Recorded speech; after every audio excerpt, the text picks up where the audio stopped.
대통령 스스로도 최근 아파트 거래 과정에서 정상적인 거래가 쉽지 않자 더불어민주당이라는 말까지 나오는 현실을 직접 겪지 않았습니까? 법무부 장관은 대통령의 맹목적인 부하가 아닙니다. 민주당의 보안수사권 폐지 강행 처리 추진에 대해서 말씀드리겠습니다. 정성호 법무부 장관은 장관직에서 물러나는 것으로 모든 책임이 끝나는 것이 아닙니다. 끝내 민주당이 검사의 보안수사권 폐지 법안을 강행 처리한다면 이재명 대통령께 법률안 거부권 행사를 건의하십시오. 그것이 법무행정을 총괄하는 장관으로서 국민에 대한 마지막 책임이며 책임 있는 공직자의 자세입니다. 법무부 장관은 대통령의 맹목적인 부하가 아닙니다. 대통령이 잘못된 길로 가지 않도록 법과 원칙에 따라 의견을 제시하고 국민의 안전과 법치를 지키는 참모가 되어야 합니다.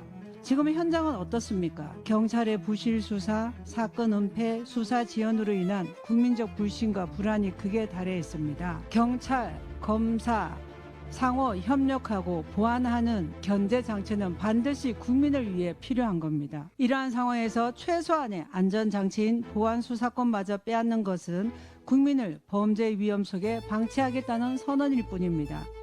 더불어민주당에 공개적으로 제안합니다. 보안수사권 폐지에 대해 생중계, 공개 토론회 개최를 제안합니다.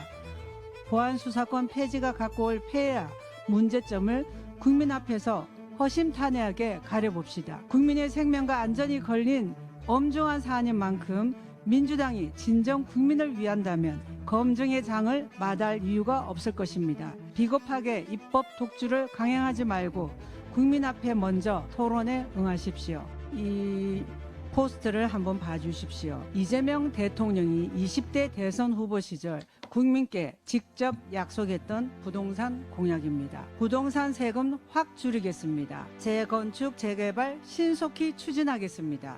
대출 규제 완화하겠습니다. 그런데 지금 어떻습니까? 세금은 올리겠다고 하고 재건축, 재개발은 뒷전이며 대출 규제는 역대 최고 수준으로 강화했습니다. 당시 후보 시절 공약과 지금의 정책이 정반대로 가고 있습니다. 이재명 대통령께 강력히 촉구합니다. 다시 돌아보십시오. 징벌적 세금과 억압적 규제로는 집값을 못 잡고 오히려 집값을 폭등시키고 시장만 고사시킨다는 사실, 우리 국민은 뼈아프게 경험했습니다. 도대체 달라진 것이 무엇입니까? 대통령 스스로도 최근 아파트 거래 과정에서 정상적인 거래가 쉽지 않자 더불어민주당이라는 말까지 나오는 현실을 직접 겪지 않았습니까? 청년과 신혼부부, 무주택 실수요자들이 원하는 것은 더불어민주당이 필요한 나라가 아닙니다.